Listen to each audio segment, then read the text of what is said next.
Welcome to the Whispers of Poirot, Chapter 1, the 13th chime on a windless evening in late October, when the air lay still over the city and the lamps burned with an untroubled steadiness.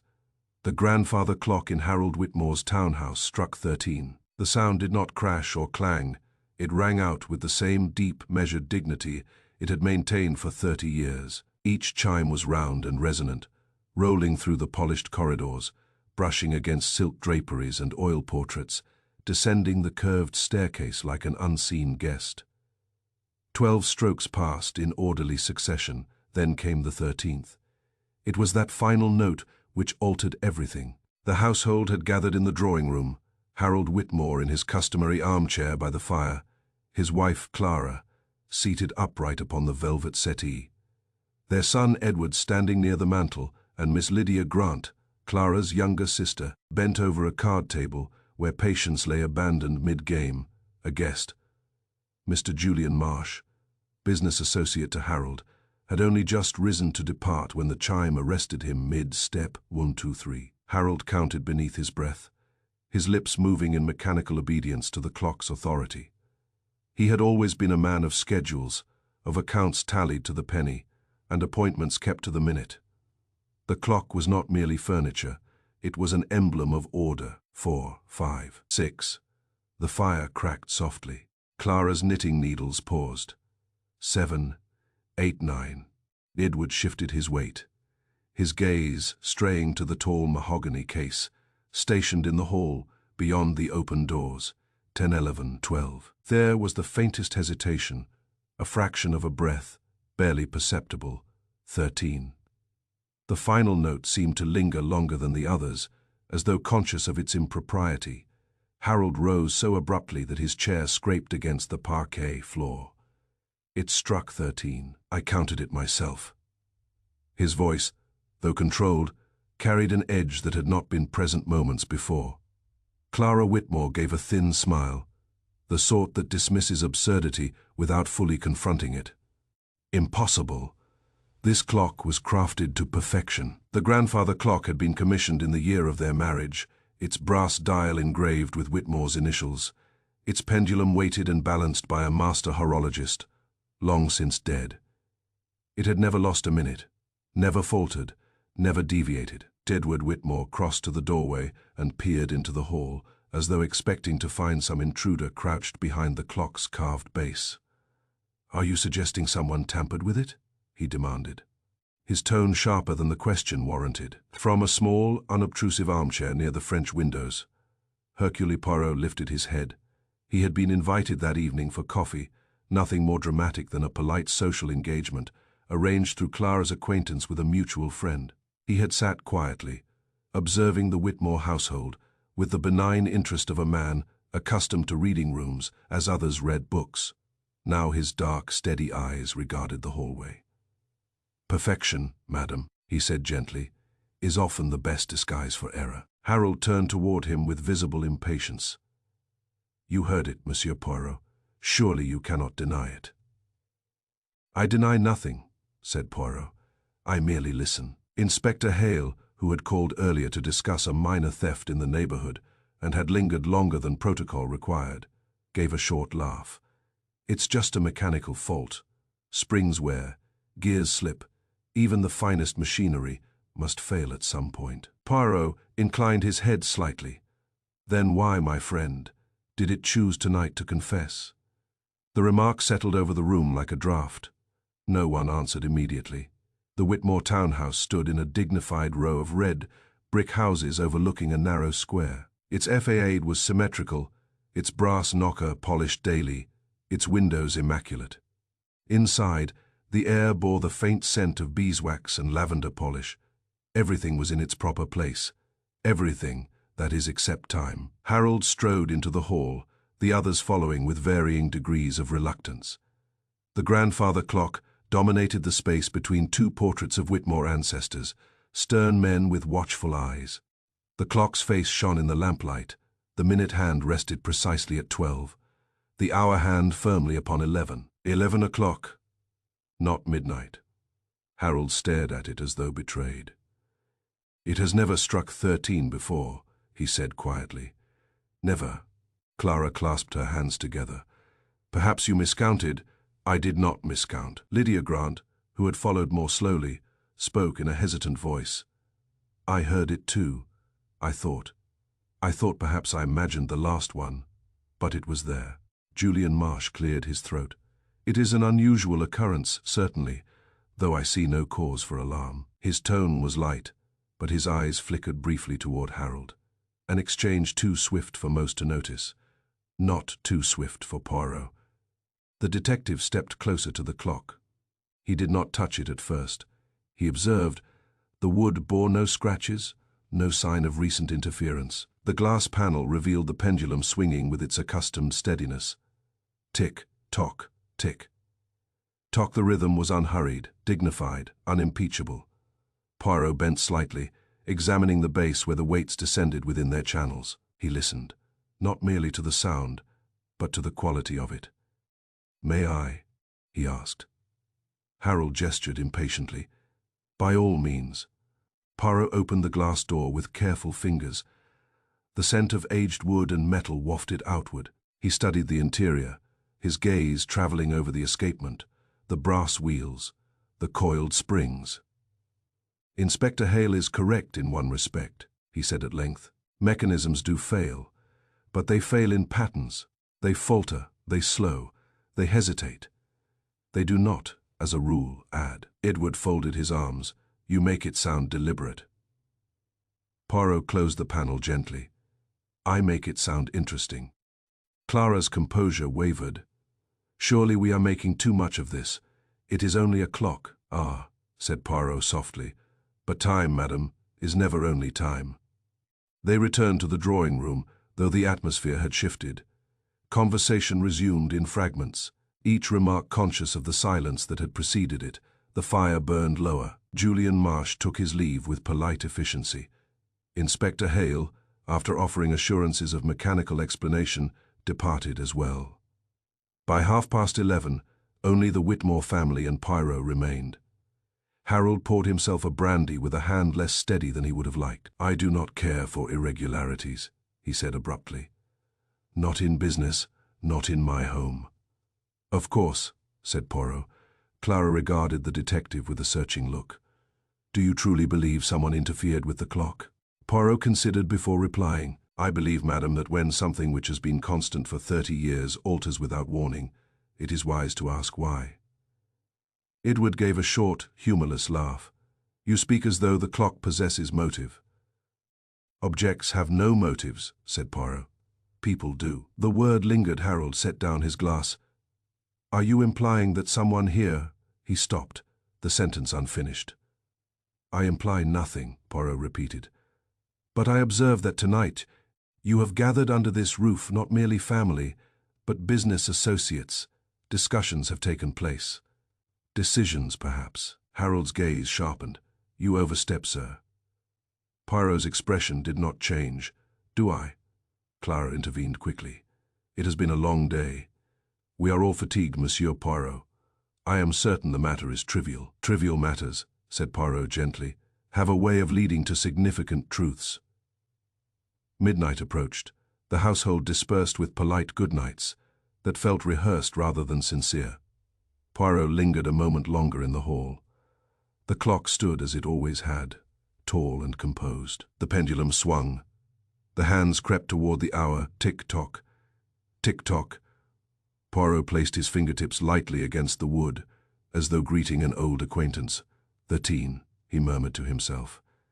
An excess, an addition, a statement that something does not align. From the staircase above, a floorboard creaked. A door closed softly. Poirot withdrew his hand. He did not hear merely the echo of the 13th chime. He heard intention. In a house governed by precision, one extra note had fractured certainty. It had unsettled not only the hour, but the hearts of those who depended upon it. And somewhere, within those polished corridors, beneath the veneer of order and inherited respectability, something had shifted. The clock had confessed. The question remained, to what? Chapter 2. A borrowed hour the next morning brought no wind, no rain, nothing that might conveniently explain an errant chime as the mischief of weather. The square outside Whitmore's townhouse looked as it always did. A milk cart creaking past the iron railings, a maid shaking out a rug in a neighboring area, the faint clatter of a distant omnibus. Ordinary life proceeded with the smug confidence of routine. Inside, however, routine had been wounded. Hercule Poirot took his breakfast at the small table set near the bay window, with a boiled egg presented to him in a silver cup and toast, cut to a neatness that pleased him. Clara Whitmore had insisted upon these comforts, with a brightness too deliberate to be natural. Harold Whitmore barely touched his food. Edward ate quickly, as though in haste to escape the room. Yet every glance, every pause, every clink of cutlery seemed to sound against its invisible presence, as though the tall mahogany case in the hall were eavesdropping through walls. At a little after 10, Poirot requested that the family meet him in the drawing-room. Clara complied at once, with the air of a hostess who insists that every disturbance can be smoothed by proper arrangements. Harold consented after a moment's silence. Edward hesitated, just long enough for a watchful observer to notice, then agreed. Lydia followed, wringing her hands, as though she had already been called to account for something she could not name. Inspector Hale arrived shortly afterward, having been invited by Poirot in a brief note delivered by a messenger boy. Hale entered with the mild irritation of a man pulled away from his own affairs, for what he still suspected to be an over-dramatized domestic oddity. "If this is about that clock again," he said, shrugging off his coat, "I'll tell you what I said yesterday, mechanical fault. A spring slipped, it happens." Poirot's gaze was courteous, but it held a quiet firmness. "It is kind of you to come, Inspector. Sit, if you please." They arranged themselves in a semicircle, Harold in his armchair, Clara on the settee, Edward perched on the edge of a chair, as if prepared to leap up. Lydia slightly behind Clara, fingers gripping the back of a smaller seat. Inspector Hale took the chair nearest the door. Poirot stood, his hands clasped lightly behind him, his posture composed. The room looked impeccably normal. Sunlight fell in pale rectangles across the carpet. The fire was laid but unlit. A vase of chrysanthemums sat on the mantel, their petals beginning to curl at the edges. Yet beneath this normality, something tightened and held. Poirot let a silence settle long enough for the others to feel it. Then he spoke. "Later last night," he said, "after we had withdrawn to our rooms, the clock struck again, and it is that later striking which interests me." Harold's jaw tightened as though he had bitten down on a stubborn thought. Clara's hands moved to smooth an invisible crease in her skirt. Edward's eyes flicked toward the hall, then back. Inspector Hale sighed. "Yes, very strange, very dramatic, very likely to have a simple explanation." Poirot inclined his head. "Perhaps, but let us begin at the beginning. Tell me, each of you, where you were when the chime sounded." The question landed with the weight of something larger than its words. Clara answered first, her voice smooth. "After we left the drawing-room, I went to the library and remained there." Edward followed at once, a fraction too quickly. "After retiring from the drawing-room, I was in my study writing letters." Harold's reply came with a short, irritated exhale. "I had gone to bed. The later chime woke me." Inspector Hale spread his hands. "All respectable accounts."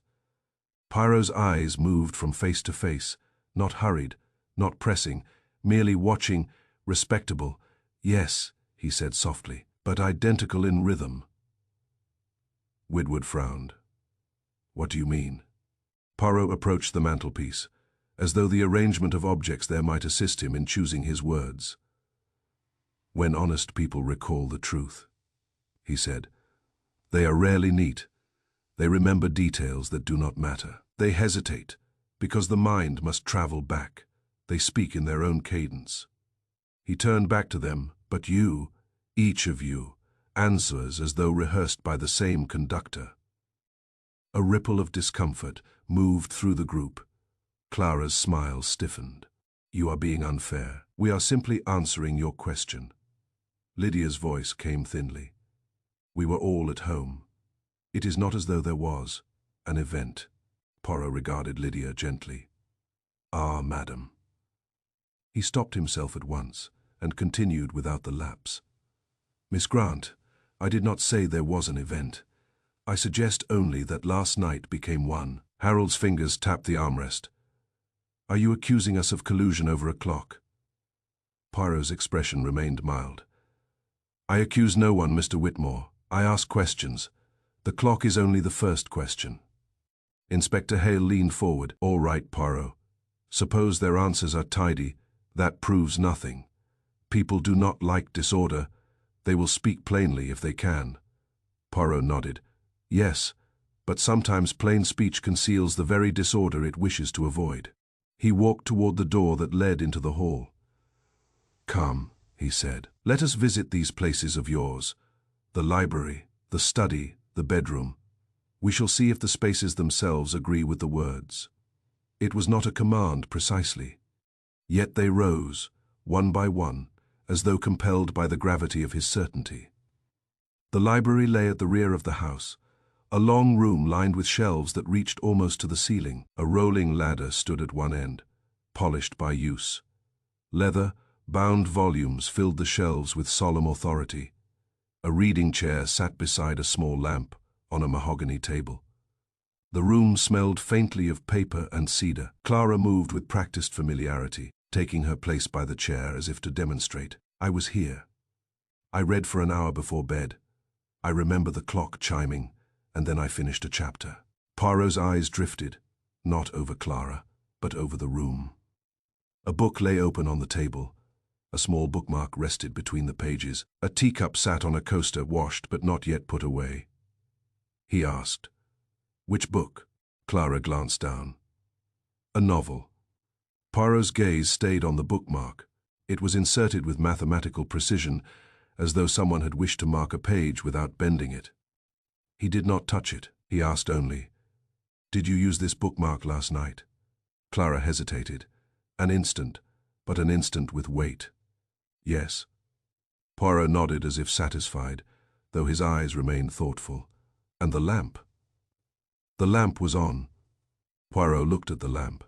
Its switch sat in the off position. That meant nothing. Lamps were turned off. Yet the shade had the faintest smudge, as though a hand had adjusted it recently. Perhaps Poirot merely wished others to imagine a hand there. He turned away. "Thank you, madam." They moved next to Edward's study. It was a narrower room at the front of the house, with a desk facing the window, inkstands, a blotter, and a neat stack of correspondence. Edward hovered near the desk with the defensiveness of a man who does not enjoy anyone inspecting his private domain. "I write every night," Edward said. "Letters, notes, things that must be attended to." Poirot examined the desk. The letters were stacked, addressed, sealed. The inkstand's lid was closed. The pen lay aligned with the blotter. "May I ask to whom you are writing?" Poirot said. Edward's nostrils flared slightly. "That is hardly your business." Poirot's voice remained calm. "When a man gives an account, it becomes my business to see whether it is possible." Edward's gaze darted toward his father. Harold said nothing, but the silence had its own instruction. Edward answered shortly. "A friend," Poirot nodded. "And these letters were written between what hour? And what hour?" Edward's jaw worked. "Between 10 and 11. Poirot leaned forward slightly, studying the ink. "Curious," he murmured. Inspector Hale, who had stepped closer, looked too. "What's curious?" "There's ink on paper," so he wrote. Poirot straightened. "Inspector, do you see how glossy the ink is?" Hale squinted.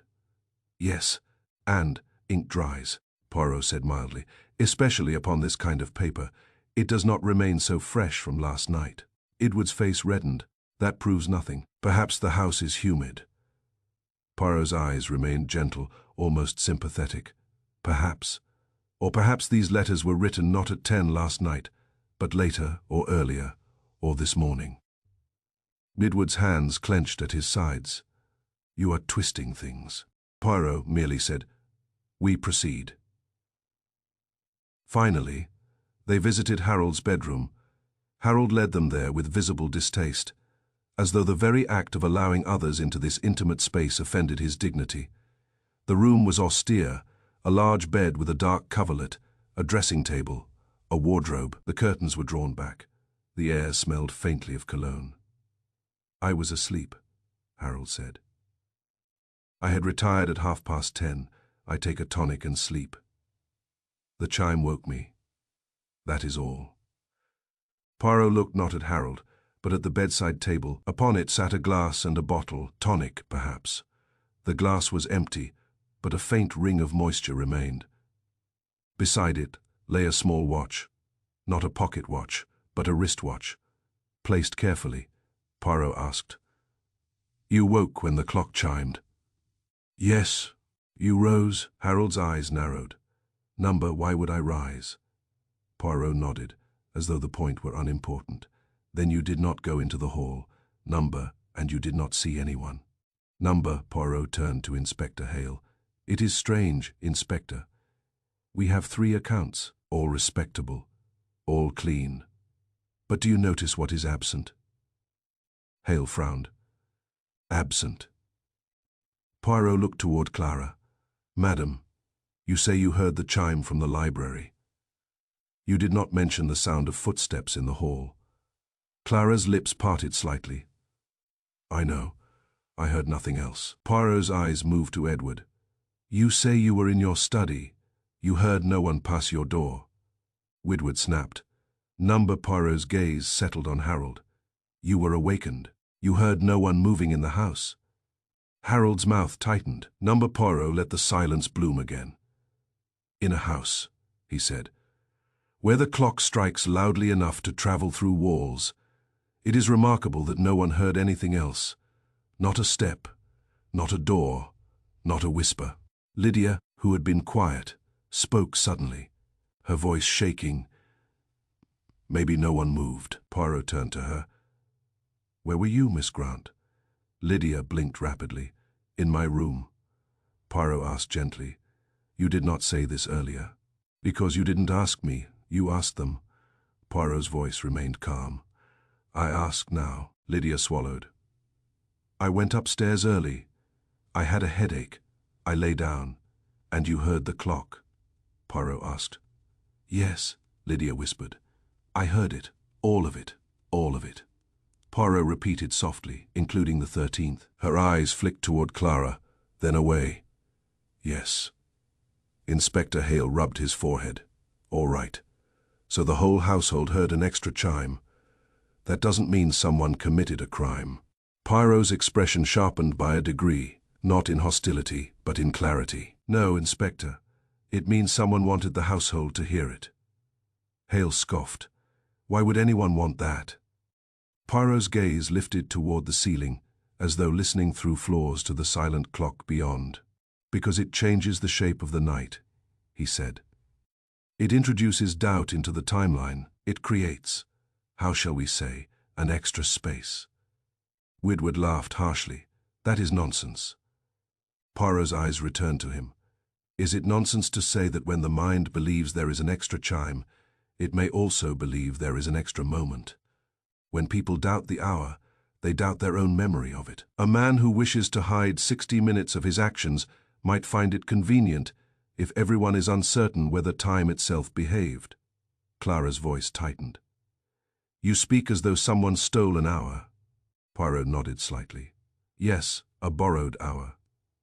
Harold's face had gone paler. "To do what?" Poirot did not answer directly. Instead, he walked back downstairs, the others following again, drawn into the current of his reasoning. They paused in the hall before the grandfather clock. It stood silent now, its pendulum moving with infuriating calm. Poirot studied the dial, the hands, the polished brass. "Last night," he said, "the 13th chime did not merely disturb you. It gave someone a corridor of time, an invisible passage. If all of you believe the clock is faulty, you will accept that your own sense of the hour may also be faulty. You will excuse what does not fit." Inspector Hale folded his arms. "You're building castles on air." Poirot turned to him with quiet patience. "Inspector, I have not yet spoken of murder. I have not yet spoken of theft. I have spoken only of intention." He reached into his pocket and withdrew a small object, a folded paper, no larger than a man's palm. He unfolded it with careful fingers. "This," he said, Was slipped under my door last night, after I retired to my room. Clara's eyes widened. In this house? Yes. Harold's voice came sharp. What is it? Poirot held it so they could see. The paper bore a single line written in a firm hand. When the clock lies, someone dies. Lydia gave a small, strangled sound and clutched at Clara's sleeve. Inspector Hale's skepticism faltered, replaced by alert interest. Who wrote that? Poirot folded the paper again, tucking it away. That is what we will learn. Edward's voice came out strained. It's a prank. Poirot looked at him. Harold's hands trembled slightly, and he closed them into fists. This is outrageous. Poirot's tone remained even. Outrageous, yes, but also useful. The message tells us two things. First, that someone is watching, and second, that someone wishes me to watch. Clara forced herself to speak calmly. You believe we are in danger. Poirot's eyes were very steady. I believe, he said, that last night's 13th chime was not an accident. It was an announcement. He turned his head slightly toward the clock, as though expecting it to answer. It chose that moment to confess, he murmured, echoing his own words from the night before. And confessions are never made without a reason. Inspector Hale straightened. All levity gone now. All right, Poirot. I'm listening. What do we do? Poirot's gaze swept over the family, Harold rigid with anger, Clara composed by effort alone, Edward bristling, Lydia frightened. We do nothing rash, Poirot said. We do nothing loud. We do not announce to the house that we suspect it. We behave as though we believe the clock merely misbehaved. He paused, allowing the plan to settle into their minds. And meanwhile, Poirot continued, I will find who borrowed 60 minutes from the truth, before that borrowed hour becomes the margin in which a life is taken. As he spoke, the pendulum swung on, indifferent. Tick, tock, and in the silence that followed, the Whitmore household understood something they had not wished to understand the night before. The clock had not simply fractured certainty, it had opened a door. Chapter 3. The silent study. It was Lydia Grant who screamed. The sound tore through the townhouse shortly after 8 in the morning, sharp and disbelieving, as though it had ripped itself free from her before she could contain it. The cry traveled down the staircase, along the polished corridor, and into the breakfast room where Clara sat untouched before her tea. Edward was the first to reach the study door. He tried the handle, found it unlatched, and pushed inward with a haste that was almost violence. Harold Whitmore sat behind his desk. At first glance, there was nothing grotesque about the scene. He was upright in his chair, shoulders slightly forward, one hand resting on the blotter, as though he had been about to sign a document. His expression was not contorted. His eyes were half open, fixed upon something neither in the room nor beyond it. Only the unnatural stillness betrayed the truth. Father. Edward's voice cracked. Clara appeared behind him, her composure dissolving at the sight. Harold, Inspector Hale, who had returned early that morning at Poirot's quiet request, stepped past them with professional swiftness. He moved to Harold's side, fingers seeking the pulse at the neck, then the wrist. There was none. Hale's mouth tightened. Stand back. Poirot entered last. He did not hurry. His gaze absorbed the room in one sweeping, deliberate glance. The desk, the papers, the closed inkstand, the chair slightly angled, the carpet undisturbed. The window behind the desk admitted a pale wash of daylight. Its latch was fastened from within. The curtains were parted neatly. The air in the room felt oddly thick, as though it had been sealed with the night, and only reluctantly disturbed by morning. Inspector Hale straightened. Poison, most likely. Clara's voice rose in shock. He was perfectly well last night. Edward ran a hand through his hair, pacing once across the narrow span of carpet. This is madness. Poirot's voice came, low and precise. Number, it is precision. The words seemed to cut cleanly through the panic. Hale frowned. Precision. A man is dead. Yes, said Poirot quietly. And he is dead in a room that appears untouched. Hale gestured toward the window, locked from the inside. No sign of struggle, no overturned furniture. If someone administered poison, it was done subtly. Poirot moved closer to the desk. Harold's right hand lay palm down, fingers relaxed. Near it, resting upon the polished wood, was a pocket watch. Not a wristwatch, the one seen upon the bedside table the previous evening, but a heavier object, silver, cased, with a chain that trailed across the blotter. The lid was open. The hands had stopped. Poirot bent slightly, careful not to disturb the scene. He did not touch the watch at once. He merely observed. Inspector Hale leaned in. The pocket watch stopped at 12:12. Woodward stared at it as though the numbers might rearrange themselves under scrutiny. That proves nothing. It could have stopped at any time. Poirot's gaze remained fixed upon the small, arrested dial. "Curious," he murmured. Clara's composure wavered. "What is curious? It is only a watch." Poirot straightened slowly. The grandfather clock struck 13 at midnight. Hale straightened. "Then what is the problem? If it's in good condition, it could still miscount. Machines are imperfect." Poirot's hand descended now, gently rotating one of the visible wheels a fraction of an inch before releasing it. The pendulum's rhythm altered slightly, then resumed. "No," he said quietly. "This machine did not miscount." He leaned in further and then paused. "There," he said. Inspector Hale squinted. "Where?" Poirot shifted slightly, allowing Hale to see the inner teeth of one particular gear, partially obscured by the arrangement of rods. "On the edge," Poirot said. Hale leaned closer still, until his breath fogged faintly against the inner glass panel. "A scratch," he said at last, "nothing more." Poirot's eyes gleamed. "On the contrary, it is a fingerprint without ink." The scratch was subtle, no more than a thin line along the side of one gear tooth, yet it was bright against the surrounding brass, unmarred by the patina of age. It had not darkened with time, it had not softened. It was fresh. Edward spoke sharply from behind them. Anion could have touched it. Poirot withdrew slightly, allowing the pendulum to swing undisturbed. "Yes," he said mildly. "Anion could have touched it, but not anyone could have touched it there." Clara descended 2 steps, her voice strained. "What do you mean?" Poirot turned to face them, but he kept one hand lightly resting against the clock's open frame. "This gear," he said, "governs the striking mechanism.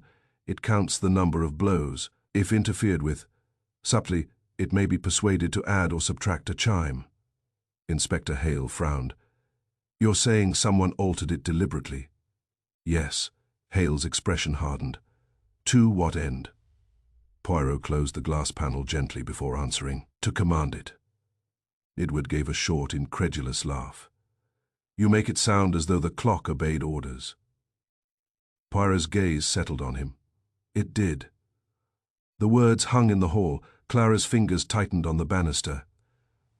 "You think this was planned?" Poirot's voice was calm, almost reflective. "Madam, the 13th chime was not a mistake. It was an alibi." A tremor ran visibly through Lydia. Inspector Hale folded his arms. "An alibi for whom the whole household heard it." "Precisely," said Poirot. He stepped back and regarded the clock in its entirety, as though considering a suspect rather than an object. When the clock struck 13 at 11, it introduced doubt. Those who heard it questioned themselves. Was it truly 11? Was it midnight? Had they miscounted? In that uncertainty lies opportunity. Hale shook his head slowly. "You're constructing a very delicate theory on the strength of a scratch." Poirot smiled faintly. "Inspector, crimes are delicate things. They are not committed with hammers and trumpets. They are committed with foresight." He moved toward the small sideboard in the hall and picked up a narrow silver letter opener lying there. "Permit me," he said. He reopened the clock and carefully, very carefully, indicated how the gear might be nudged. Not turned fully, only restrained for a fraction of its motion. He demonstrated how, if pressure were applied at precisely the right moment, the count could advance one tooth too far before releasing.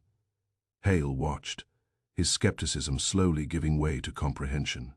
If someone knew what they were doing, Hale said slowly, they could force it to strike one additional time. Yes, and leave almost no trace. Yes. Woodward's voice cut in brittle. You're assuming someone in this house knows how to manipulate clockwork.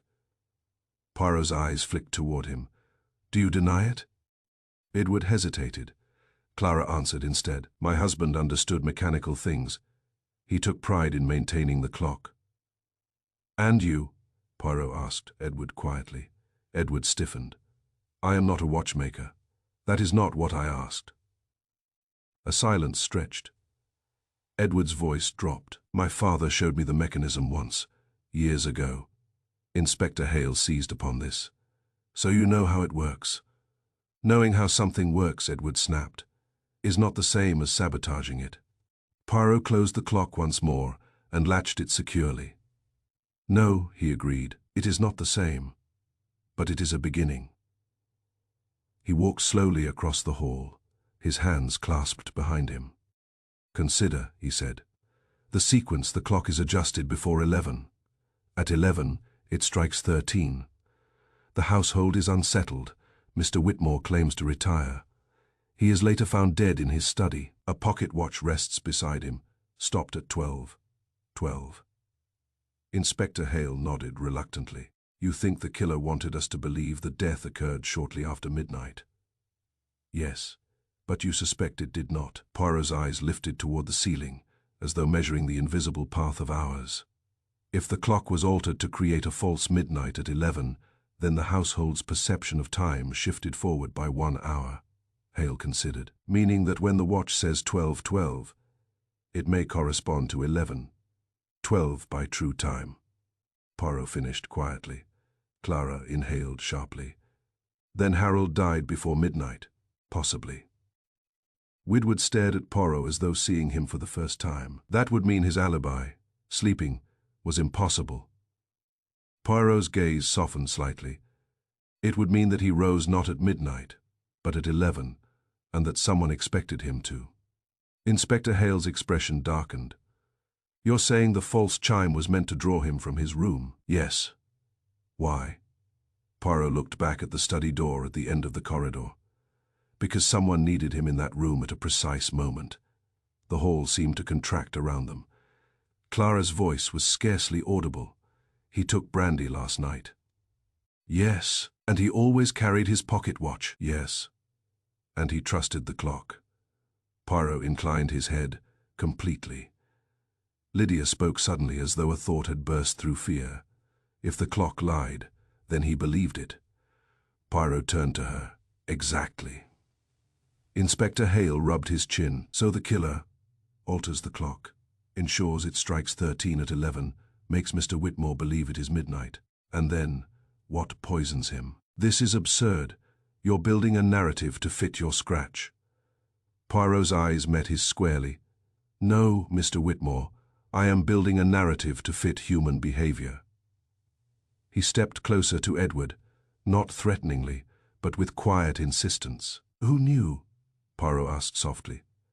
That your father would rise at midnight if summoned by the chime. Woodward did not answer. Clara spoke instead, her voice strained. Harold often checked his papers at midnight. He believed business decisions were best made when the house was quiet. Poirot nodded slowly. Then someone knew that a midnight chime would bring him here. Inspector Hale looked from one face to another, and that someone also knew how to adjust the clock. Yes. And knew that by creating confusion about the hour, suspicion might be diluted. Yes. Hale exhaled slowly. This was planned. Poirot's expression grew grave. With care, he turned once more to the grandfather clock. It did not err, he said softly. It obeyed instruction. Time itself was persuaded to lie. The pendulum continued its unwavering arc, tick, tock, tock. In that measured rhythm lay the final irony. The mechanism had been faithful to the hand that commanded it. And now, within the Whitmore household, a subtler mechanism had begun to crack. For if the clock had been manipulated deliberately, then the crime was not born of sudden rage. It was conceived in foresight. And foresight, Poirot knew, always left more than a scratch behind. Chapter 5. The hidden death has a way of loosening drawers. By late afternoon, Inspector Hale had obtained authority to examine Harold Whitmore's private papers. The study, once the sanctum of order and discretion, now lay open to scrutiny. Ledgers were removed from locked compartments. Correspondence was sorted into careful stacks. Documents that had rested undisturbed for years were unfolded and read beneath the indifferent gaze of daylight. Poirot stood slightly apart from the desk as Hale worked, his attention divided between the inspector's findings and the faces of those who waited in the hall beyond. Edward paced again, but more quietly now. Clara remained seated in the drawing-room doorway, as though unwilling to cross the threshold into her husband's exposed affairs. Lydia hovered near her, visibly distressed. "Here," Hale said at last. He held up a leather-bound ledger, its edges worn, but its interior pages meticulously ruled. Columns of figures marched in disciplined rows: investments, dividends, expenditures. For decades, the pattern had been steady, even prosperous. Then, 6 months earlier, the pattern altered. Poirot approached. "May I?" Hale handed him the ledger. The columns narrowed. The entries became irregular. Large sums were withdrawn and reallocated under a single heading: Northbridge Development Consortium. A venture that, according to the attached correspondence, promised extraordinary returns in a short span. Poirot turned a page. The returns did not come. Instead, a series of increasingly desperate notes appeared in Harold's tight, angular hand: temporary fluctuation, market correction, anticipated. Additional capital required to stabilize position. The final entry, dated 3 weeks prior, was stark: consortium dissolved. Loss total. Inspector Hale exhaled slowly. Whitmore was nearly bankrupt. Edward's head snapped up. "That is a lie." Hale's voice was flat. "It's in his own handwriting." Edward stepped forward, anger flaring. "Temporary losses do not mean bankruptcy. My father was cautious." Poirot closed the ledger gently. "Not a lie," he said. A silence. Clara's voice was barely steady. "Harold would never tell us." Poirot looked at her thoughtfully. "Because he was protecting you, or because he was protecting himself?" Clara flinched. Hale flipped through another stack of papers. "There are letters from creditors, discreet, but firm payments due within 60 days. Properties mortgaged quietly, even this house." The word seemed to strike Clara physically. "This house," she whispered. "Yes," Hale said. Edward's face had gone ashen. He would not have risked this house." "He did," Hale replied bluntly, "to cover the losses." Poirot's gaze moved between mother and son. "Pride," he said softly, "is expensive." Clara closed her eyes briefly. He always said reputation was everything. "Yes," Poirot agreed. "And reputation is built upon the appearance of certainty. To admit failure would have shattered that." Edward's jaw tightened. "You think this gives someone motive?" Hale answered before Poirot could. "It certainly gives someone reason to panic." Edward rounded on him. "My father was alive last night. You think we poisoned him over a ledger?" Poirot raised a hand slightly, not to silence but to steady. "Inspector," he said calmly, "let us examine the implications with care." Hale nodded, though his eyes remained fixed on Edward. Poirot resumed, his voice measured. "If Mr. Whitmore's investments collapsed, then his estate is compromised, his creditors will move swiftly, the house may be seized, assets liquidated." He turned to Clara. "Madam, were you aware of any insurance policies?" Clara blinked, startled by the shift. "Insurance?" "Yes," she hesitated. "There is a life policy. Harold insisted upon it years ago." Hale looked up sharply. "Amount?" Clara swallowed. £50,000. Edward stared at her. "I did not know that." Poirot's gaze sharpened faintly. 50,000, he repeated. "Payable to whom?" "To me," Clara whispered. The room seemed to contract again. "Inspector," Hale leaned back against the desk. "So the motive is money." Edward's voice rose. incredulous. "You cannot possibly suggest my mother. I suggest nothing," Poirot said evenly. "I examine." He turned to Clara. "If the estate is bankrupt, creditors would claim the property and assets. But insurance, properly structured, may bypass such claims." Clara's composure faltered. "You are implying—" "I imply only arithmetic," Poirot replied gently. Edward's anger shifted, now uncertain. Father would never have allowed the estate to fail completely. "Would he have told you?" Hale asked pointedly. Edward did not answer. Poirot walked slowly across the room, pausing near the window where Harold had sat only hours earlier. "Mr. Whitmore invested heavily in a venture that collapsed," he said thoughtfully. "He concealed the loss. He mortgaged this house. He faced exposure within 60 days. He turned back toward them. And last night, the clock was altered. Mr. Whitmore was drawn to his study under the illusion of midnight. He drank brandy. He died. His pocket watch was stopped deliberately." Edward's voice was strained. "You keep returning to the clock as though it explains everything." "It explains intention," Poirot replied. Hale crossed his arms. "Let's speak plainly. Edward inherits what remains of the estate." Edward's face flushed. "There may be nothing to inherit." "Perhaps not," Hale said. "But with your father gone, you avoid the disgrace of bankruptcy under his name. You control the restructuring." Edward's expression hardened. "You think I murdered my father to spare him humiliation?" Poirot watched him closely. "Did you know," Poirot asked quietly, "of the Northbridge investment?" Edward hesitated, "Just long enough, I suspected," he said finally. "There were rumors." "Did you confront him, Number?" "Why not?" Edward's voice grew brittle. "Because he would not have listened. He believed himself infallible." Clara's head lifted sharply. "Edward," Edward pressed on, emotion overtaking caution. He refused advice. He clung to pride as though it were capital. Poirot absorbed this without comment. "Resentment," he said softly, "is also expensive." Edward's breathing slowed. "You're twisting my words." "No," Poirot replied. "I am weighing them." Inspector Hale turned back to the ledger. "There's more. A short-term loan signed 2 days ago." He held up a single sheet. "Lender Julian Marsh." The name landed heavily. Clara looked up. "Julian." "Yes," Hale said. £10,000, emergency liquidity." Edward swore under his breath. "He went to Marsh." Poirot's eyes narrowed slightly. "Mr. Marsh is not merely a social acquaintance," he observed. Hale nodded. "He's entangled financially." "And he stood to gain?" Poirot asked. "Perhaps influence, perhaps assets in default." Edward's anger fled again, but this time directed elsewhere. Marsh encouraged that investment. Poirot turned his head slightly. "Did he?" Edward's jaw tightened. "Yes, he introduced father to Northbridge." Clara stared at her son. "You never said that."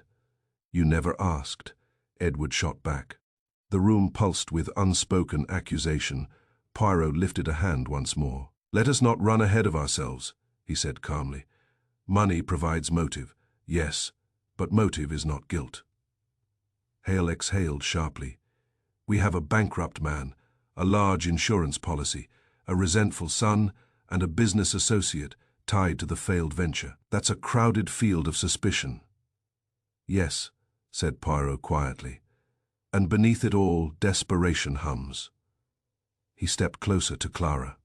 "Madam, if your husband's bankruptcy became public, what would follow?" "Society is cruel." "And you?" Poirot asked. "Would you endure disgrace quietly?" She looked at him steadily now, something wounded and fierce beneath the shock.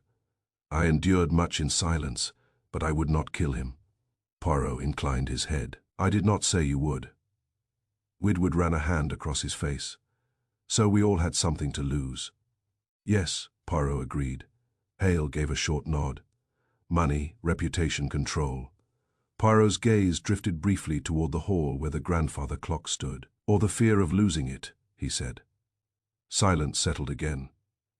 In that silence, The household's civility began to fracture, revealing the tremor beneath.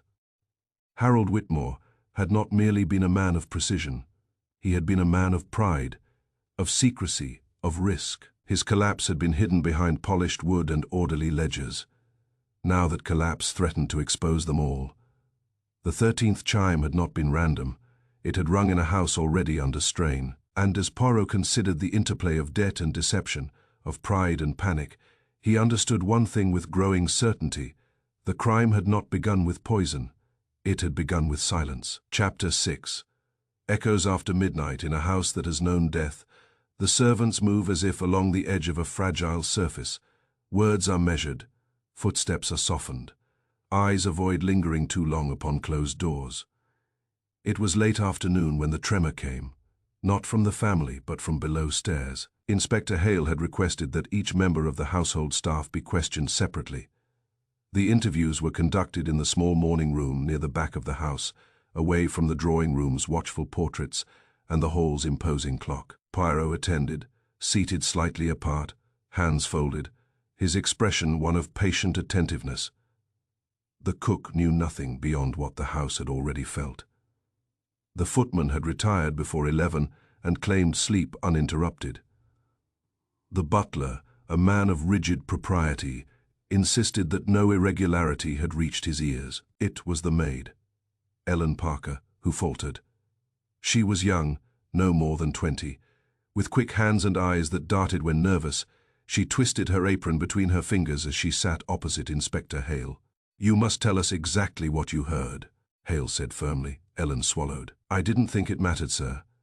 "It may matter very much," Hale replied. Poirot leaned slightly forward, his tone gentler. "Begin at the sound of the clock, mademoiselle." She glanced at him, startled at the unfamiliar formality, then nodded. "I was in my room, sir. It's along the corridor near the study. I had just put out my lamp. I heard the clock strike." Hale interrupted. "How many times?" She hesitated. 13.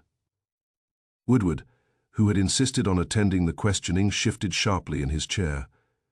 "You must be mistaken." Poirot's head turned toward him. "The ear rarely lies, monsieur." Woodward's lips pressed thinly, but he said no more. Hale refocused on the maid. "Go on." Ellen took a breath. "After it struck, I lay there for a moment. I remember thinking it was odd. I counted it in my head." "And then?" Poirot prompted softly. "And then I heard someone pass my door." The words settled heavily in the small room. Hale leaned forward. "At what hour?" Ellen blinked. "After the clock struck 13. Edward's voice sharpened. "You're certain?" "Yes, sir," Hale pressed. "One person." Ellen's fingers tightened in her apron. "No, sir."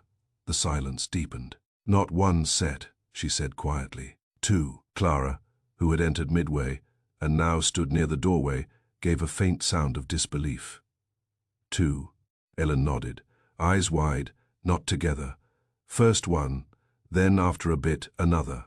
Poirot's gaze sharpened, though his posture remained still. "Describe what you heard," he said. "The first was heavier," Ellen replied slowly, concentrating. "Firm steps like a man walking with purpose. They passed my door and went toward the study." Edward's jaw tightened visibly. "And the second?" Hale asked. "Lighter," she said. "Quicker, almost like someone trying not to be heard." Clara's hand went to her throat. Who would wander at such an hour? Poirot's voice was calm. "The one who required an extra minute." Edward sprang to his feet.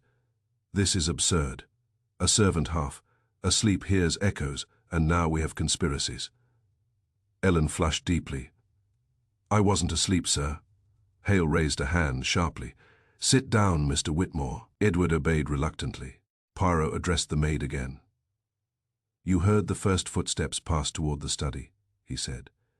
"Did you hear them return?" Ellen hesitated, thinking carefully. "No, sir." "And the second?" She shook her head. Hale frowned. "So you heard two people go toward the study, but you heard no one come back?" "Yes, sir." Inspector Hale exchanged a glance with Poirot. Were there voices? Hale asked. No, sir. A door opening. Yes, the study door. It creaked a little. Edward's breath caught. Poirot's voice softened further. How much time passed between the first and second footsteps?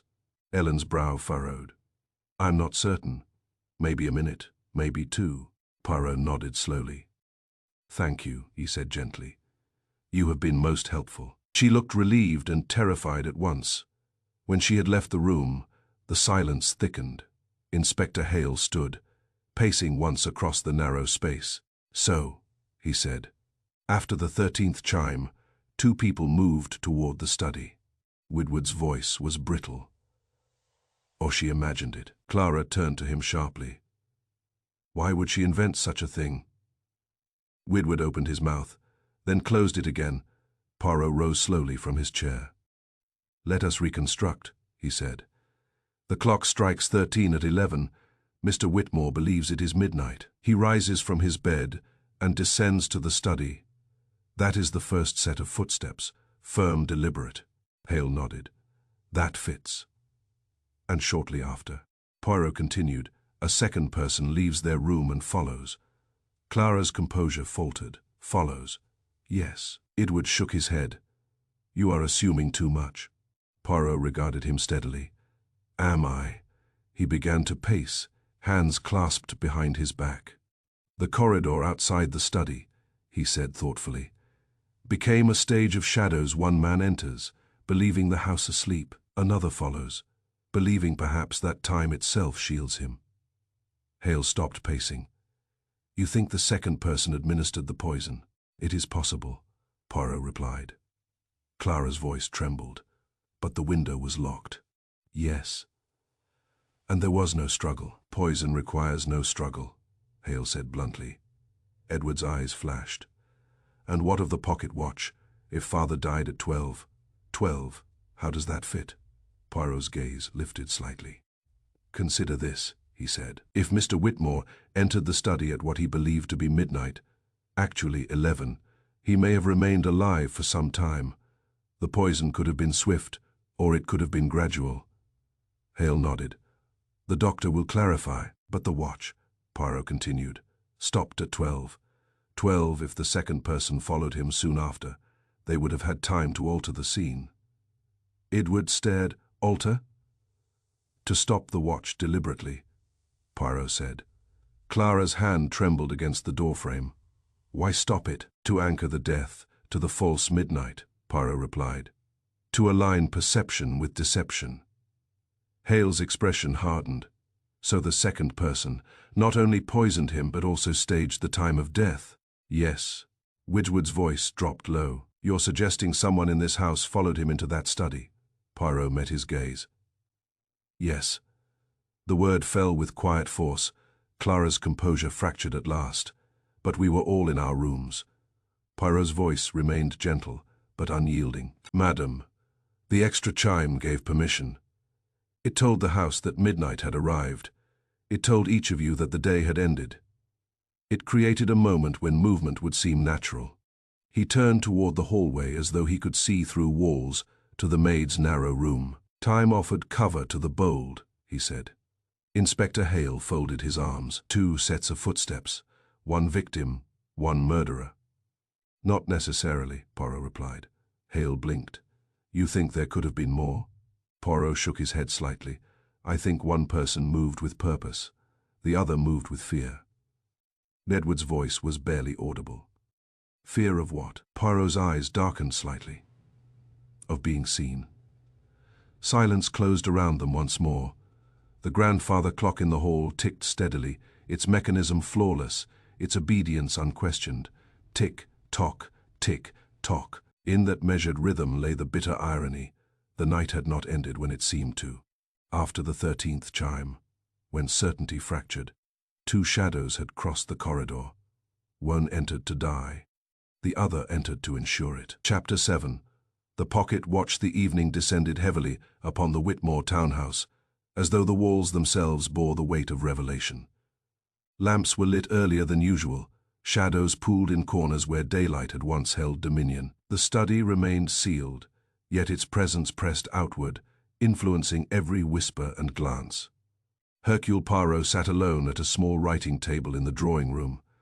Before him, upon a folded handkerchief, lay Harold Whitmore's pocket watch. Inspector Hale had granted him temporary custody of the object after the preliminary medical examination suggested poison consistent with ingestion, swift, though not instantaneous. The doctor had estimated death to have occurred sometime between 11 and midnight, though the precision remained uncertain.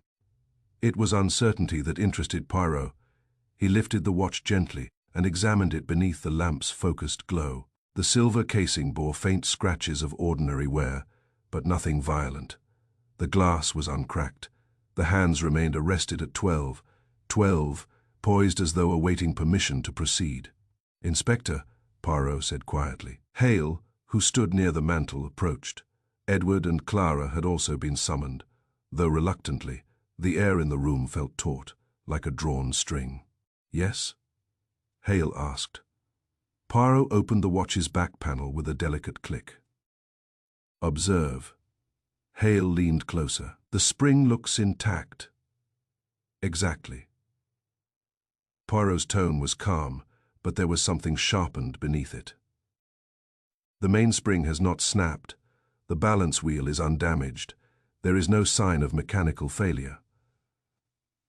Hale frowned. "Then why did it stop?" Poirot lifted the watch slightly and turned it so the light struck the inner casing at an angle. "Because it was stopped," he said. Edward's voice cut sharply through the stillness. "That is impossible. It must have wound down." Poirot shook his head. "A watch that winds down does not halt so precisely at 12. 12 it slows, it hesitates. The seconds falter. But this was arrested." Hale's eyes narrowed. "You mean someone interfered with it?" "Precisely." Clara's hand trembled slightly as she gripped the back of a chair. "To mislead us." Poirot closed the casing gently and set the watch back upon the cloth. "Yes." Wedgwood stared at him. "You imply calculation beyond reason." Poirot's gaze lifted, steady and composed. "On the contrary," he said softly, "beyond panic." The distinction hung in the air. Hale crossed his arms. "If the watch was tampered with, it suggests staging. The killer wanted us to believe death occurred at 12. 12. Yes. And you think it did not?" Poirot inclined his head slightly. "I think Mr. Whitmore died earlier." Clara's breath caught. "Then Harold died before midnight?" "Yes," Poirot replied. "Before the clock invented another hour." The phrase seemed to ripple through the room. Edward's jaw tightened. "You are building a narrative on speculation." Poirot did not respond immediately. Instead, he lifted the watch once more and held it near his face. He inhaled faintly. Then his expression altered, subtly but unmistakably. "There is more," he said. Hale leaned closer. "More?"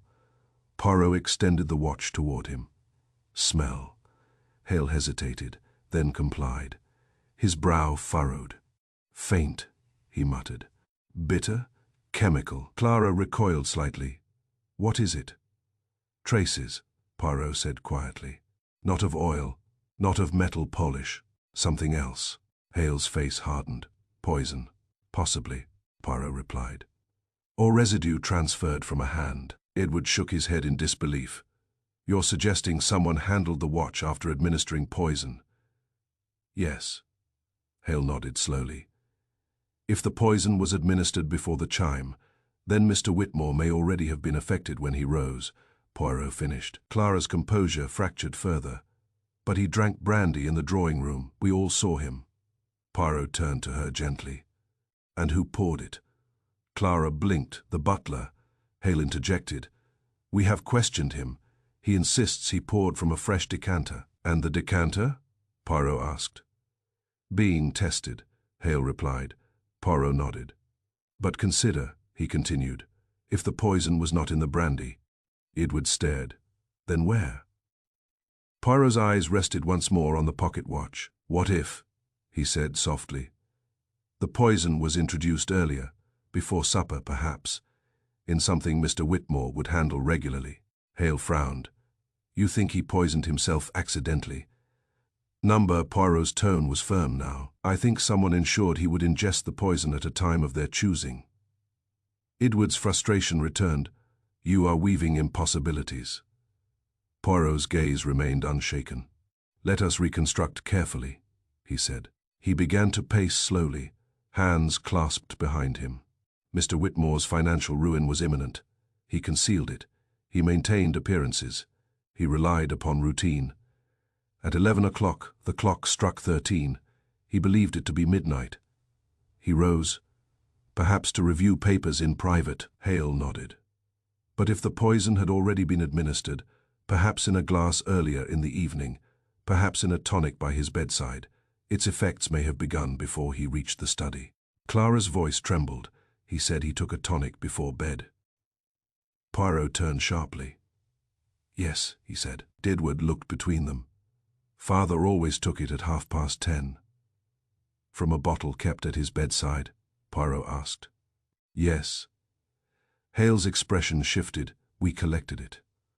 Poirot's voice grew quieter. If the tonic were tampered with before he retired, the poison could have begun its work before the false midnight. Edward stared. But then why alter the clock at all? Poirot stopped pacing. To control perception, he said. He faced them squarely now. If Mr. Whitmore died at, say, 11:15, true time, then the 13th chime at 11 would convince the household it was midnight. His subsequent collapse in the study would appear to have occurred shortly after 12. Hale's eyes widened slightly, and the watch stopped at 12. 12 reinforces that. Yes. Clara pressed a hand to her mouth. So the watch froze not at death, but at design, Poirot finished. Silence settled, heavy and undeniable. Edward spoke at last, though his voice lacked its earlier force. You believe the poison was administered before the chime, before Father even left his room? Yes. And the second footsteps? Poirot's gaze sharpened. The second person may not have gone to poison him, he said. They may have gone to confirm. Confirm, Clara whispered. That the poison had taken effect, or to ensure the scene aligned with the plan. Hale's voice grew low. Which means the murder began earlier in the evening, quietly. Yes. Edward ran a hand across his face. You're suggesting that while we sat together in the drawing room, the outcome was already sealed, Poirot said gently. The implication struck them all, the polite conversation. The shared coffee, the subtle tensions masked by civility, all beneath it, a design already in motion. Clara's eyes filled, but she did not weep. Then whoever did this planned every detail. Yes. Hale exhaled slowly. Clock altered, poison administered. Watch stopped, financial motive. Poirot nodded. And yet, he added quietly, something does not align. Edward's head lifted sharply. What? Poirot looked once more at the watch. The scent upon it, he said. It is faint but distinct. It does not match the tonic. Hale's expression sharpened. You're certain? I am certain it is not the same odor I detected in the bedside glass. Clara's voice trembled. Then what does that mean? Poirot's gaze drifted toward the corridor, toward the silent grandfather clock. It means, he said slowly, that someone handled this watch after touching the poison, and that someone wished to anchor the narrative firmly at 12. 12wood's voice was barely audible. Why 12:12? Poirot's eyes returned to him. Because symmetry comforts the guilty, he said softly. It feels precise, deliberate, convincing. Hale gave a low whistle. So the watch was never meant to tell time. No, Poirot agreed. It was meant to tell a story. He folded the handkerchief carefully around the watch. And stories, he added quietly, are rarely as clean as the teller intends. Outside the drawing room, the grandfather clock ticked steadily, its face serene, its deception now exposed. Tick, tock, tick, tock. Harold Whitmore had not died at 12:12. He had died before midnight, before the house believed the day complete. And the watch, frozen in elegant stillness, had not marked the moment of his passing. It had marked the moment of intention. Chapter 8. A shattered reflection evening deepened into that peculiar hour when lamplight exaggerates shadows and every reflective surface seems to observe, rather than merely return an image. Hercule Poirot requested to see Clara Whitmore's dressing room. The request, delivered with courteous calm, was met with visible discomfort. "It is hardly relevant," Clara said, her voice controlled but strained. "Surely you have inspected enough of this house." "Not yet," Poirot replied gently. Inspector Hale stood beside him, arms folded, his expression unreadable. Edward hovered a few steps behind, tension radiating from him like heat. After a moment's hesitation, Clara led them upstairs. The dressing room lay adjacent to the master bedroom, a smaller chamber lined with pale wallpaper and furnished with restrained elegance. A vanity table stood before a tall mirror framed in ivory painted wood. On the surface rested a silver-backed brush, a comb, a small crystal perfume bottle, and a delicate timepiece set in enamel. Poirot entered quietly, as though stepping into a private confession. He did not speak at once. His eyes traveled slowly across the room. The mirror caught the lamplight and revealed a fracture. A single crack ran diagonally from the upper right corner toward the center, branching faintly like a vein in glass. It did not shatter the reflection entirely, but it distorted it, splitting Clara's image into two imperfect halves. Poirot approached. "Madam," he said softly, "when did this mirror break?" Clara stood near the doorway, hands clasped tightly together. "Last night," she said. "The sound startled me." "The sound?" Poirot prompted gently. "The chime, when the clock struck 13. I jumped, and my hand knocked against the frame. It must have shifted." Edward exhaled sharply. "You see, a trivial accident." Poirot leaned closer to the mirror without touching it. "Yet the dust along the edge is older," he said quietly. The room stilled, Clara's breath caught. Inspector Hale stepped forward and squinted at the fracture. Along the thin line of the crack, a faint accumulation of dust had settled, not thick, but unmistakable. "Perhaps it gathered quickly," Clara said. Poirot's gaze remained fixed upon the glass. "Dust does not gather in a single night," he replied calmly. Clara's composure wavered. "Are you accusing me?" she asked. Her voice sharp now, wounded. Edward stepped forward. "This is outrageous." Poirot turned slowly to face them both. "Outrage," he said softly, "is a shield. Truth requires none." The words struck harder than a raised voice would have done. Inspector Hale glanced between Clara and the mirror. "What are you suggesting?" he asked. Poirot stepped back, allowing the fractured reflection to include all of them within its divided surface. "I suggest," he said quietly, "that this mirror did not crack last night." Clara's eyes flashed. "You presume too much." "Do I?" Poirot asked gently. He moved closer to the vanity table. The small enamel timepiece resting there caught his attention. It was elegant, delicate, its face adorned with slender Roman numerals. He examined it briefly. "It stopped at 11:50, he murmured. Clara stiffened. "It loses time. I have not wounded." Poirot lifted it carefully. The hands did not move. Inspector Hale frowned. "Another stopped clock." "Not quite," Poirot replied. "This one has simply wound down." He set it back exactly where it had rested. Then he looked again at the mirror. "Madam," he said softly, "did you look into this mirror before retiring last night?" Clara hesitated. "Of course." "And did you notice the crack then?" Silence stretched. Edward's voice cut in. She said it broke during the chime. Poirot did not shift his gaze. "Madam," he repeated gently. Clara's shoulders straightened slightly, as though summoning composure. "I do not recall," she said. Poirot nodded slowly. "Memory," he said, "is curious. It fails most readily when it serves convenience." Inspector Hale crossed his arms. "You think the crack predates last night?" "Yes." "And that she invented the story of it breaking during the chime?" "Yes." Edward's anger returned, sharper than before. Why would she invent such a trivial thing? Poirot turned toward him. Because, he said quietly, she needed the night to explain it. Clara's voice trembled. You twist every detail into suspicion. Poirot's tone softened. No, madam. I observe alignment. He gestured toward the mirror. The fracture runs diagonally. It begins near the corner and travels inward. It is consistent with an impact from the side, perhaps a fall, perhaps something striking it. Hale examined it more closely. Not the kind of crack you'd get from a slight bump. Exactly, Poirot said. He looked again at Clara. Did the mirror fall at some earlier time? He asked gently. She said nothing. Edward stepped closer to her, protective. This is irrelevant.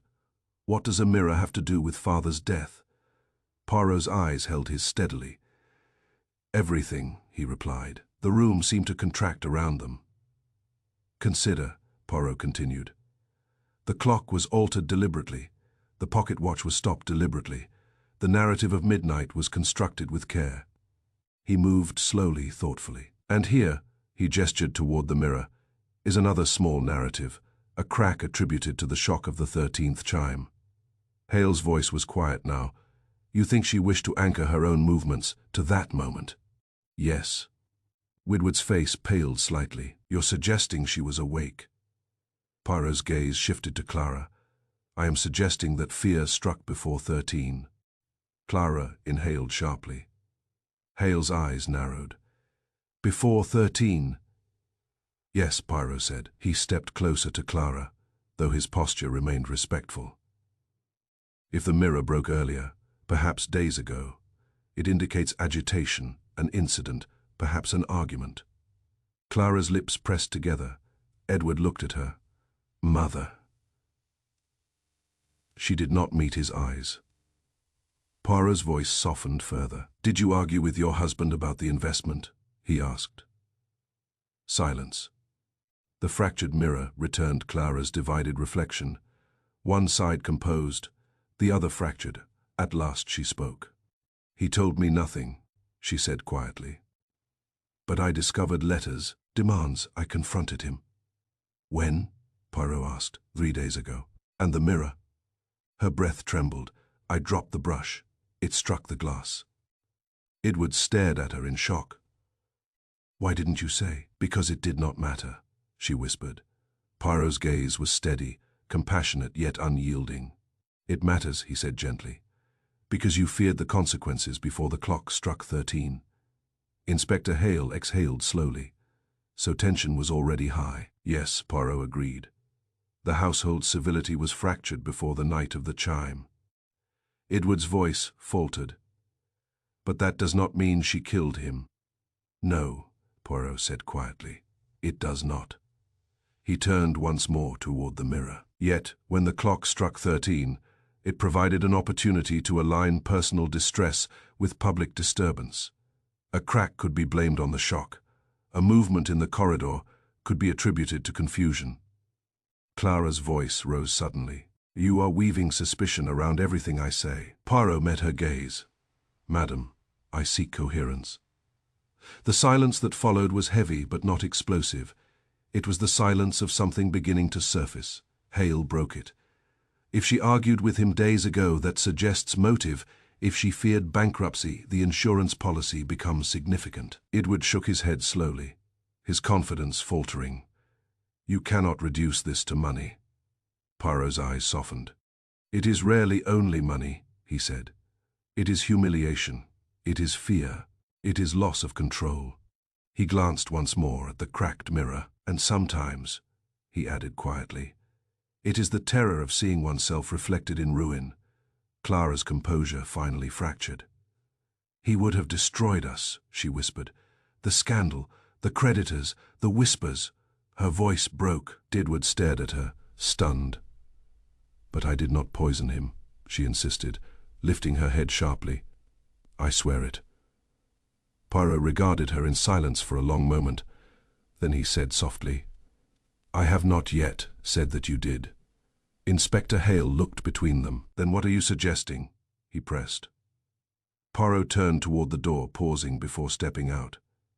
"I suggest," he said quietly, "that the fracture in this house began before the clock struck 13, not in glass, but in trust." He glanced back at the mirror one final time. Like the crack in this glass, it tells a rehearsed story. But the truth lies not in when it broke, only in why.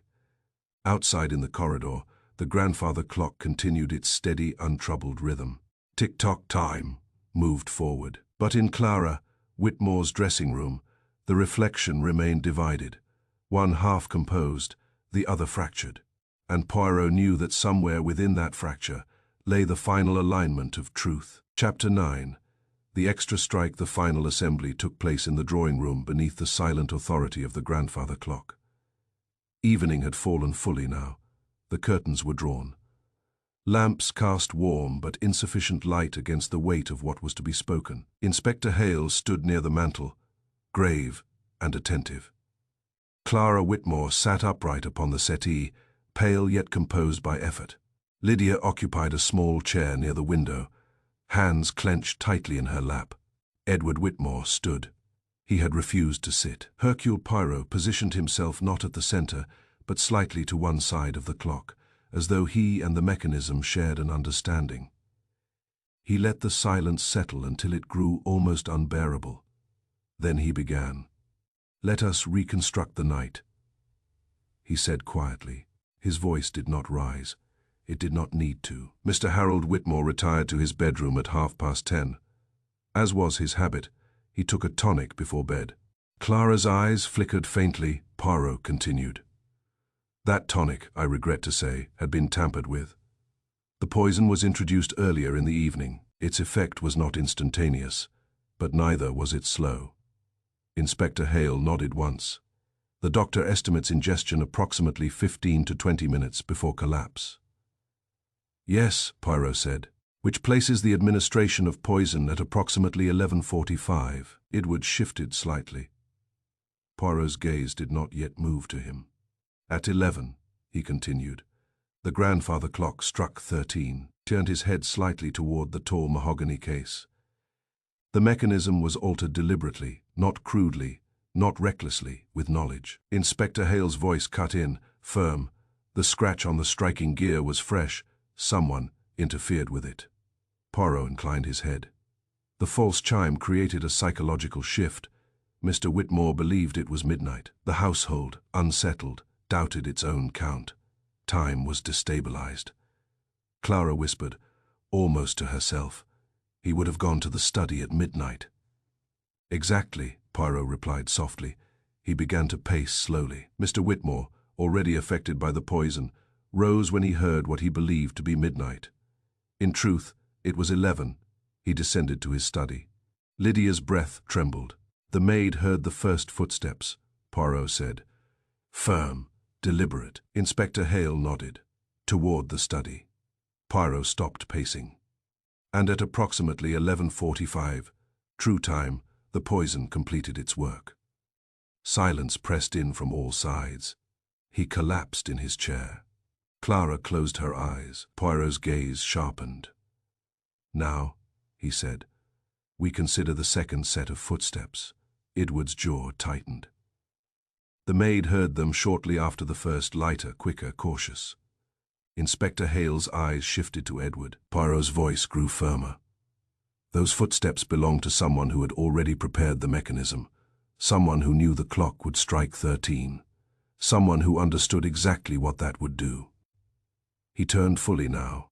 "Monsieur Edward, you adjusted the clock." The words fell with quiet precision. Edward's head jerked up. "That is absurd." Poirot did not flinch. "You studied engineering at university," he said calmly. "You understand mechanical systems. Your father showed you the interior of the clock. You admitted as much." Hale stepped forward slightly. "Answer him." Edward's breathing had quickened. "I only meant to frighten my father," he burst out.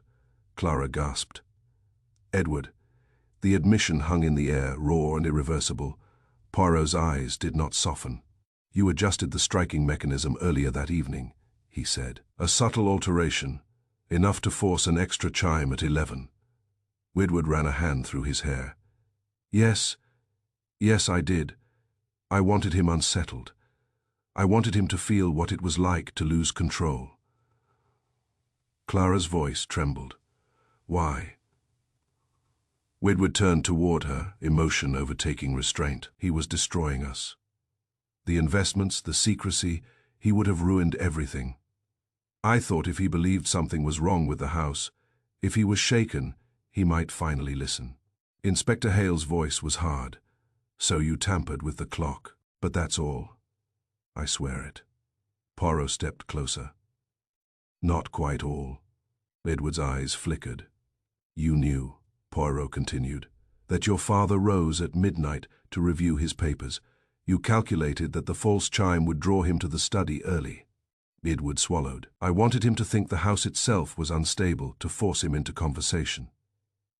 But you did not confront him at once, Poirot said quietly. Edward hesitated. Number instead, Poirot continued. You waited. The silence deepened.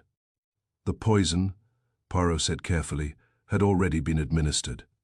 Edward's head snapped up. I did not poison him. I know, Poirot replied. The words stunned the room. Clara stared at him. You know? Yes. Inspector Hale blinked. Then who? Poirot raised a hand gently. One design does not negate another, he said.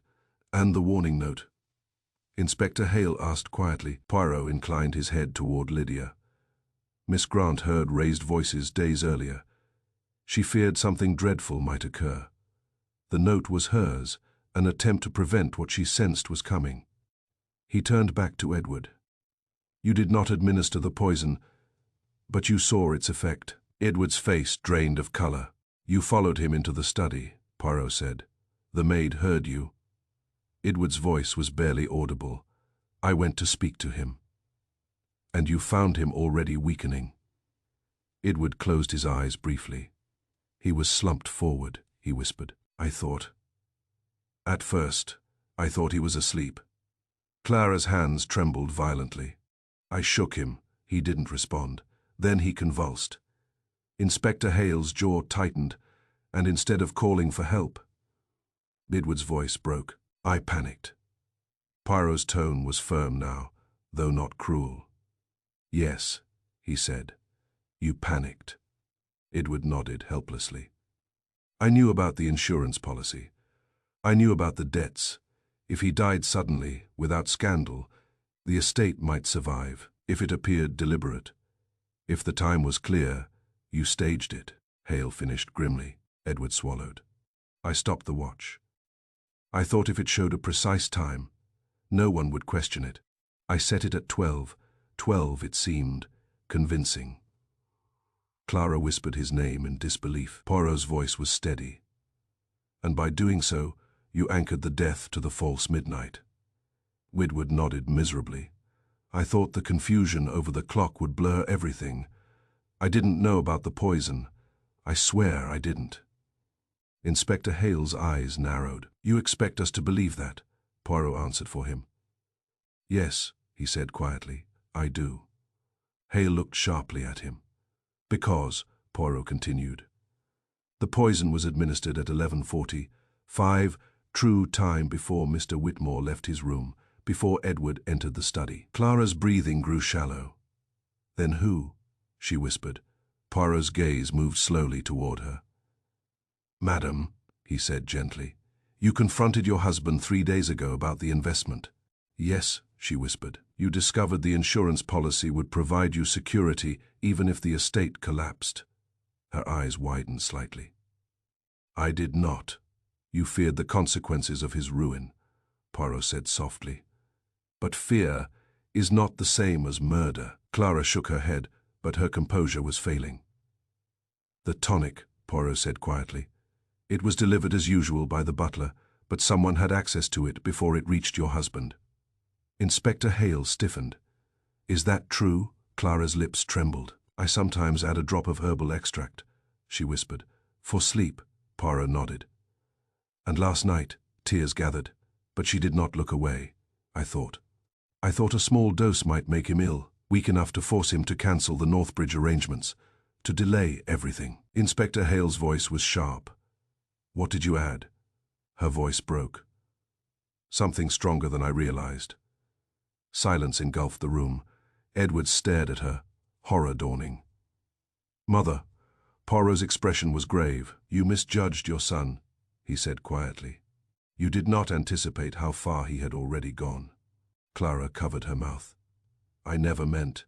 But fright became fatal. Poirot finished gently. Edward staggered back slightly, as though struck. Inspector Hale spoke at last, his voice low and steady. So Edward altered the clock to frighten his father. Clara altered the tonic to frighten her husband. Each believing they were manipulating fear, and together they created death, Poirot said. The grandfather clock ticked steadily above them. Tick, tock, tick, tock. Belief in the chime had blinded them all. Edward had relied upon confusion to mask staging. Clara had relied upon subtlety to avoid suspicion. Each action intersected in that narrow corridor between 11 and midnight. Harold Whitmore had died at 11:45, true time. The extra strike had not killed him. But it had given his son the illusion of control, and it had given his wife the illusion of safety. In the stillness that followed, the machinery of deception finally ceased. Time, once persuaded to lie, now stood corrected, and beneath the silent clock, the truth struck only once. Chapter 10. Time restored. The confession did not erupt. It settled. After Poirot's reconstruction in the drawing room, after the interplay of accusation and defense, after the slow, methodical dismantling of illusion, there remained a silence unlike the others that had filled the Whitmore house. It was not the silence of uncertainty. It was the silence of inevitability. Edward stood very still beneath the grandfather clock. The pendulum moved behind the glass panel, steady and untroubled. Its rhythm seemed almost merciless in its constancy. Clara had sunk into the settee, her hands limp in her lap. Lydia sat rigid, eyes wide and fixed upon her brother. Inspector Hale waited, not impatiently, but with the solemn restraint of a man who knows the next words will alter lives permanently. Poirot did not speak. He did not need to. Edward's breathing was uneven now. His earlier indignation had drained away, leaving something exposed and raw. I did it, he said at last. The words were not shouted. They were not dramatic. They were quiet. Clara's head lifted slowly. I did it, Edward repeated, his voice cracking under the weight of truth. I could not let him destroy us. The room seemed to shrink around him. Clara stared at her son as though seeing him through the fractured mirror upstairs, familiar yet unrecognizable. You destroyed us yourself, she said faintly. Edward closed his eyes briefly, then forced himself to continue. When I saw him in the study, when I realized the poison had taken hold, I understood what had happened. Inspector Hale's gaze sharpened. You recognized the symptoms. Yes, Wood's hands trembled at his sides. I had studied chemicals at university. I knew what certain compounds did. I saw the stiffness in his jaw, the way his breathing faltered. I knew it was no simple illness. Clara's face drained of color. I did not intend to kill him, she whispered. Edward turned toward her, anguish and resolve intertwined. But I did. The words fell like a verdict.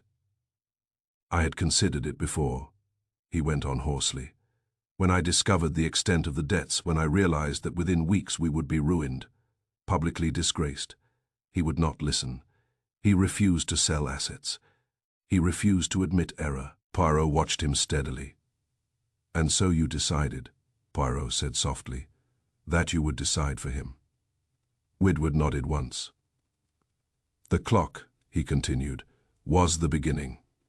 I adjusted it earlier that evening. I told myself it was only to frighten him, but I knew it would unsettle him. I knew he would go to the study.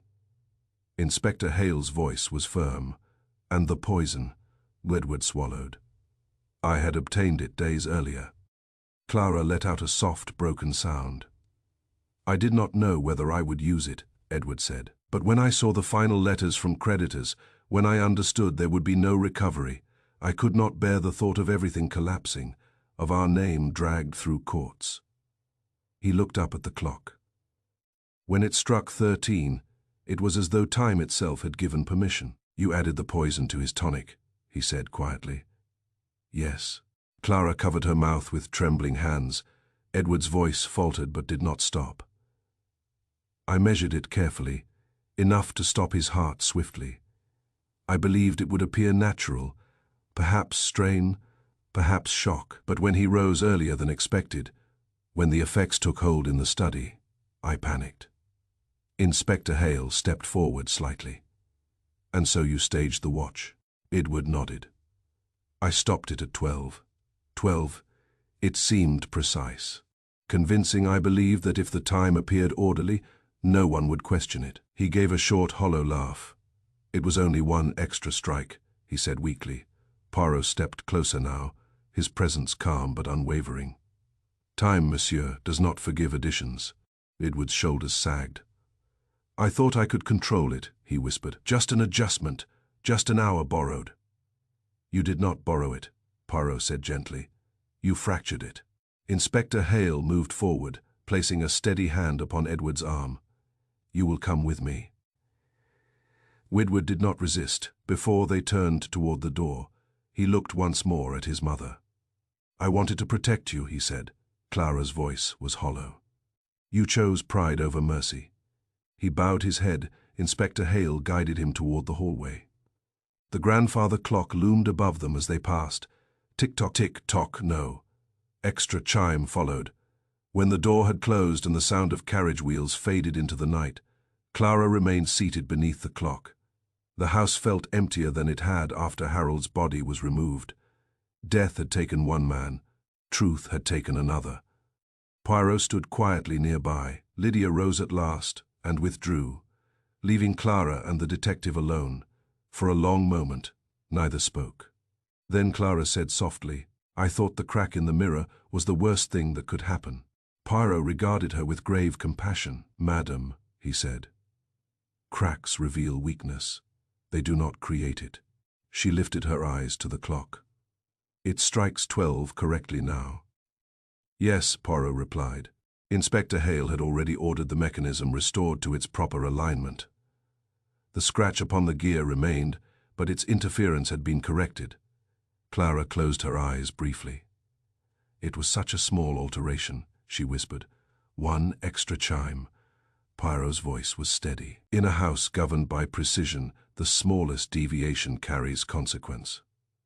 The clock began to strike the hour. 1, 2, 3. The sound rolled through the corridor with solemn dignity. 4, 5. 6. Clara listened without flinching. 7, 8, 9. Poirot stood very still. 10, 11, 12. The final note lingered, full and complete. No more, no less. The pendulum resumed its steady arc. Tick, tock, tick. Tock. Clara exhaled slowly, as though releasing something she had held since the night of the 13th chime. Inspector Hale returned briefly, hat in hand. "Case closed," he said quietly. Poirot turned his head slightly. "Not closed, my friend, merely restored." Hale nodded, understanding. Outside, the square lay calm beneath the night sky. Windows glowed softly in neighboring houses. Ordinary life. Unaware of the fracture that had occurred within these walls, continued. Inside the Whitmore townhouse, time moved forward once more in honest measure. The grandfather clock, obedient again to its own design, marked the passing seconds without deception. And Hercule Poirot, satisfied not with punishment but with balance, took his leave. For in the end, it had not been poison alone that killed Harold Whitmore. It had been pride, fear, and the belief that time could be bent without cost. But time, as Poirot knew, does not yield to manipulation. It only waits. And when it strikes, it does so exactly as it should.